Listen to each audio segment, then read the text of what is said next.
My fathers always understood that people of all faiths, all backgrounds, and all communities deserve to be celebrated and supported. Prince William couldn't hold back. In a wrong emotional moment, he broke down in front of stunned guests, revealing devastating new details about King Charles, his final confession.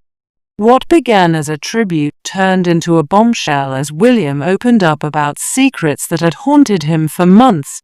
From regret over Princess Diana to shocking truth hidden inside a sealed letter, William's pain was palpable. This wasn't just a royal moment. It was a reckoning. The late-night delivery. It came quietly. February 18, 2025, just after 9:00 p.m. A royal courier, not in uniform, arrived at Adelaide Cottage under cover of darkness. No aides. No security detail, just a single envelope, thick and sealed with Charles' crimson wax crest, delivered by hand. Its label, handwritten in the king's familiar script, read, "Only my final confession." Prince William was home. He had just finished dinner with the children when the envelope reached him. Aides were dismissed. Catherine watched as he turned it over once, twice, then said quietly, "I'll read it alone." He entered the study, locked the door, and sat down in silence. He broke the seal. The parchment felt heavy, as if soaked in time. The opening line hit like a punch to the chest. "William, you must understand, I had no choice." It wasn't a briefing. It wasn't a statement. It was a confession.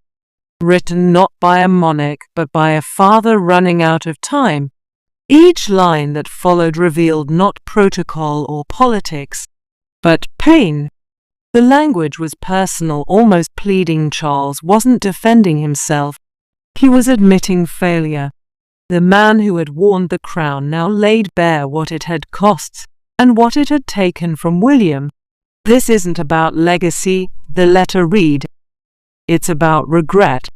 Charles, February 2025. What William found in that envelope would shatter more than his image of his father. It would shatter the mythology around his own childhood. Charles had never spoken this openly, and what followed next was no royal scandal. It was something deeper and emotional, autopsy of a marriage torn apart, not just by infidelity, but by silence. And as William turned the page, he wasn't just reading about Diana's pain. He was being asked to carry it truthfully for the very first time. Diana's death and the silent crown.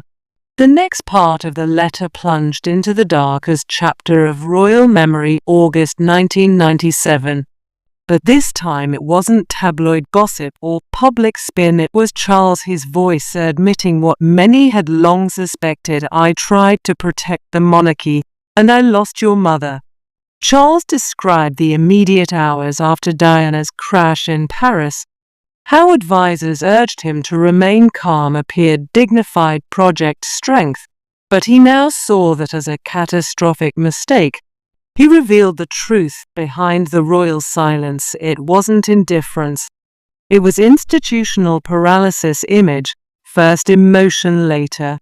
"I was told," he wrote, "that grief in public would weaken the crown, but it only broke you."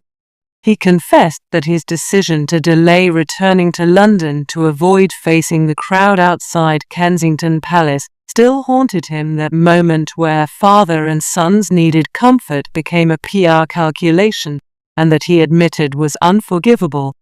He spoke not of jealousy between himself and Diana, but of jealousy between Diana and the system. "She became bigger than us," he wrote, "and we punished her for it." This was the first time Charles acknowledged that Diana's unraveling wasn't just personal, it was structural. "The institution," he wrote, "turned on her because we didn't know how to love someone the public adored more than the crown. She became bigger than us, and we punished her for it." Charles on Diana's rising influence. 1997. William sat for hours, the letter trembling in his hands. The boy who had followed behind his mother's casket was now reading the confession of the man who had helped create the silence. But this wasn't a defense, it was surrender. And just as William began to understand the weight his father had carried, the letter shifted again. From public tragedy to private torment, from headlines to Hardy. Charles' next words weren't about Diana's death. They were about the death of a marriage long before the world ever saw it. A marriage under siege. Charles and Diana's marriage, the letter revealed, was never just two people falling out of love. It was two public figures trapped in a performance neither could escape. We were told to smile, Charles wrote, even when we had nothing left to smile about. He described how every photo op, every public holiday, every balcony wave was rehearsed not to fool the public, but to protect the monarchy. The truth, he wrote, was that we were both deeply alone. And then, in a line that cut deeper than any headline ever had, yes, I loved her, but not in the way she needed.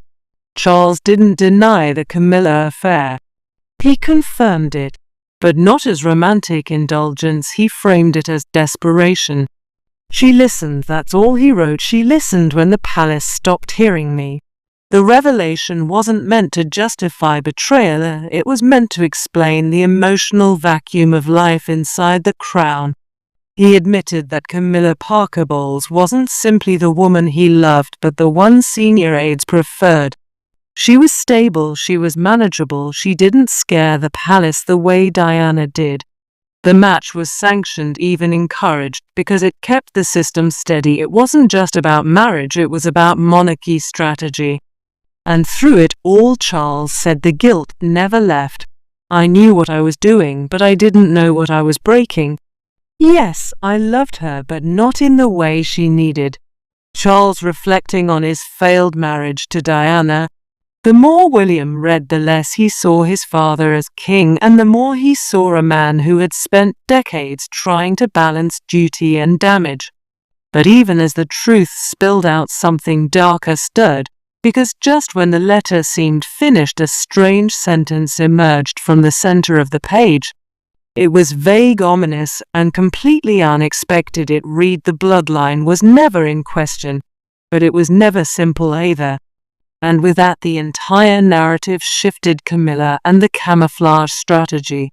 Try the fourth page of the letter. William had reached the part of the story. He thought he already understood Camilla, but what his father wrote next peeled back layers of strategy the public never saw. Charles didn't just admit the affair. He admitted the strategy behind it. Camilla, he wrote, was not only my refuge, she was the palace's solution. The wording was cold, almost clinical. Charles confessed that senior advisors and Clarence House and Buckingham Palace had encouraged the match not merely for love but for control. She didn't frighten them, she didn't challenge the crown.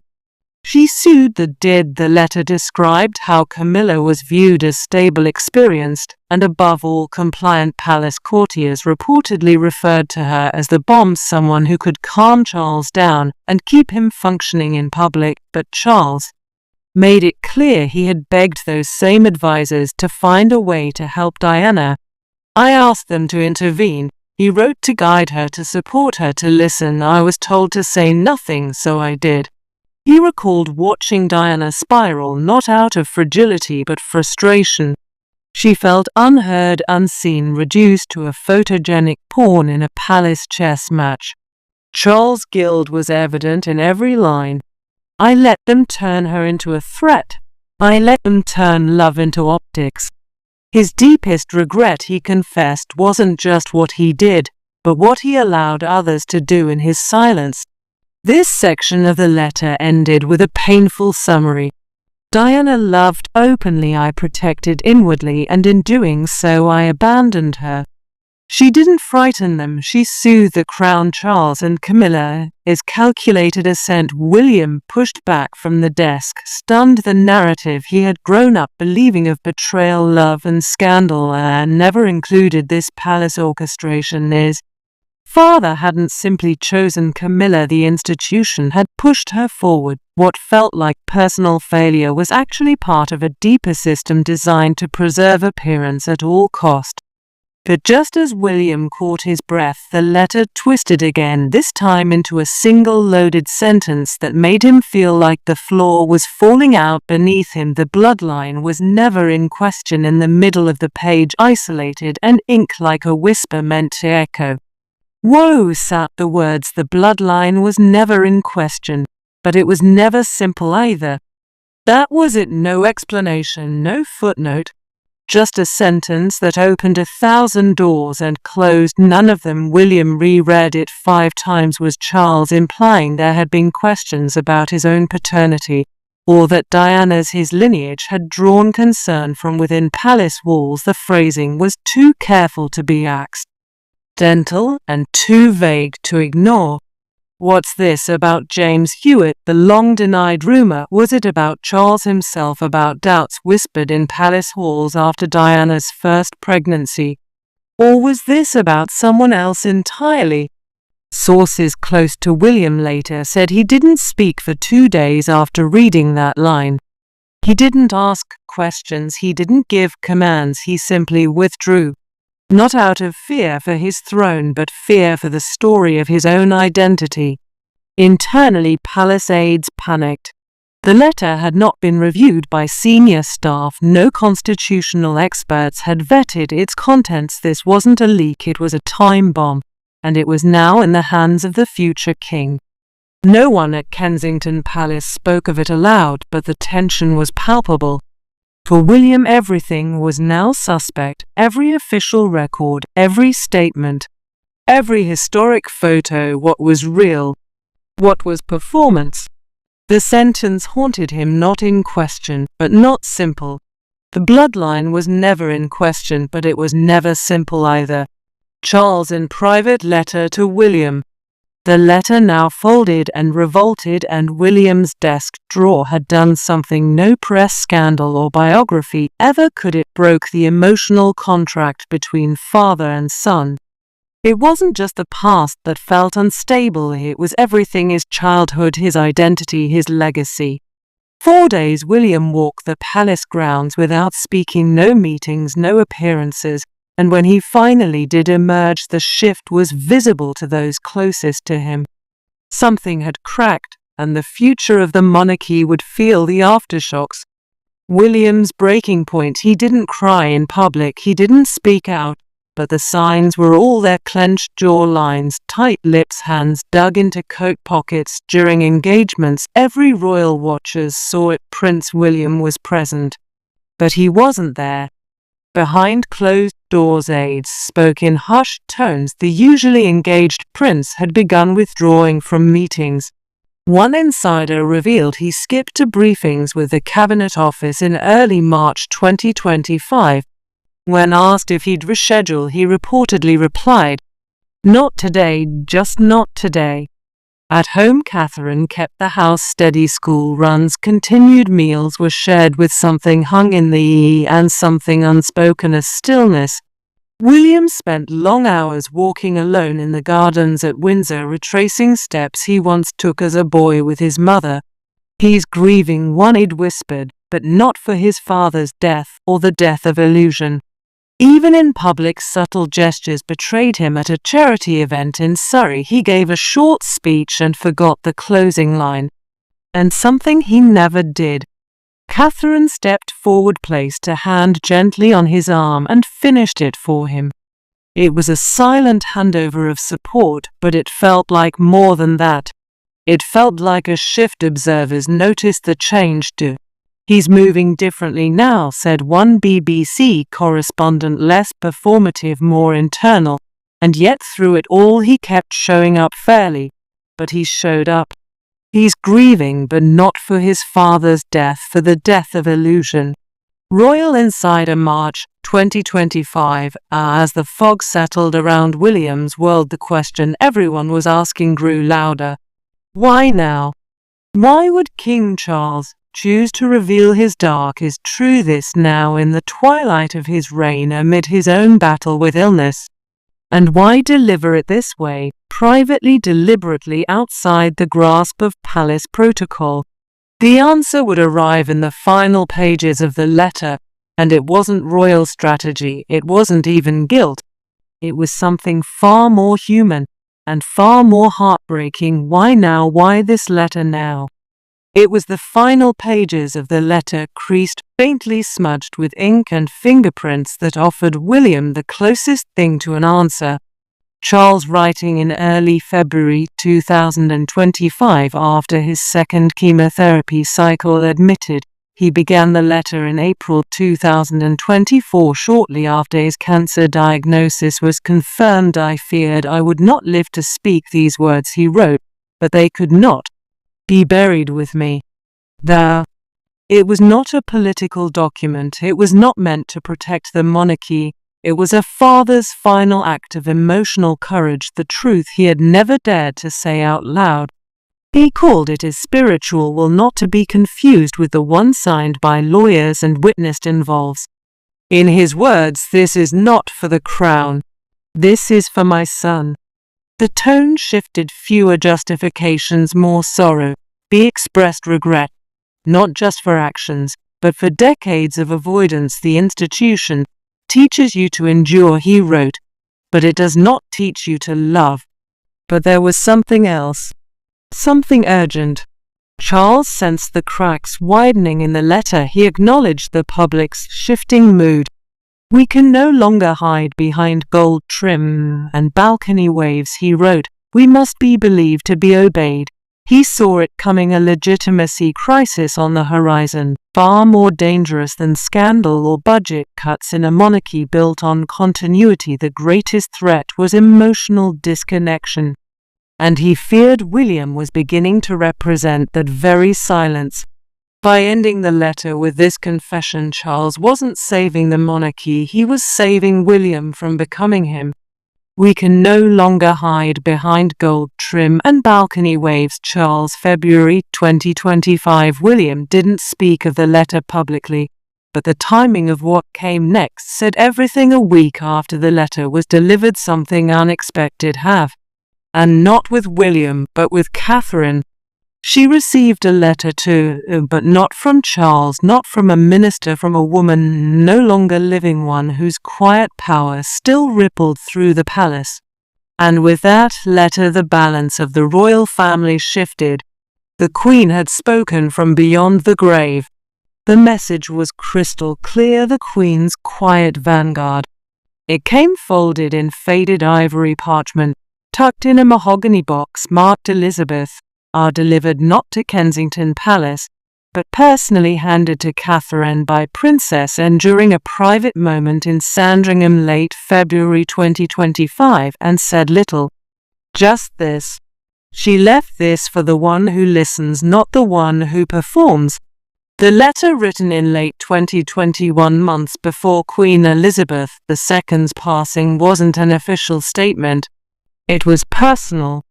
Elizabeth wrote of the coming years of turbulence, of truth, and of legacy, but more importantly, she named Catherine not as consort, but as stabilizer. "The crown must rest on a head that can endure both applause and silence," she wrote, "and that may not be the king, but the woman beside him."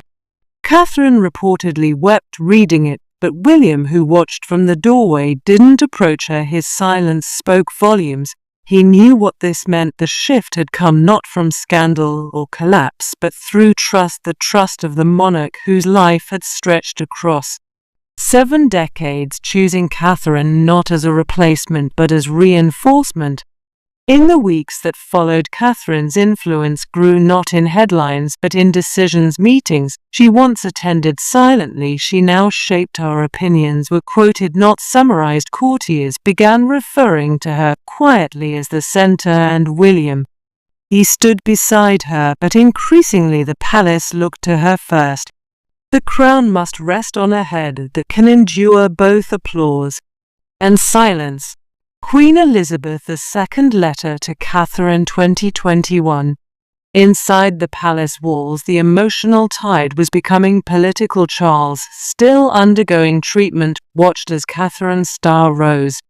and for a king long burdened by insecurity and fragile alliances, a quiet surge of her influence hit hard. What followed next wasn't a royal showdown, it was worse, a simmering power shift with no formal declaration, and at the heart of it all of since in the middle a crown still worn and a queen in waiting who no longer had to wait.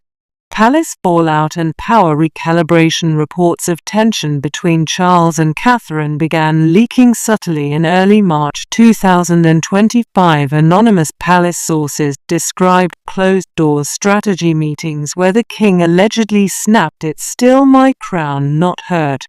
Years. But it was Princess and ever the voice of cold logic who replied, "It's about what survives, not what reigns." That line, first whispered inside St. James Palace, echoed through the entire institution. The family wasn't crumbling, it was rebalancing, and Catherine was no. The quiet access media coverage reflected the change. Polls in April 2025 showed Catherine's favourability soaring past 80%, with headlines hailing her as Britain's silence strength. Meanwhile, Charles's public visibility dropped, partly due to health, but also optics. His own confession now quietly circulating, and trusted circles had made one thing painfully clear: the past couldn't hold the future.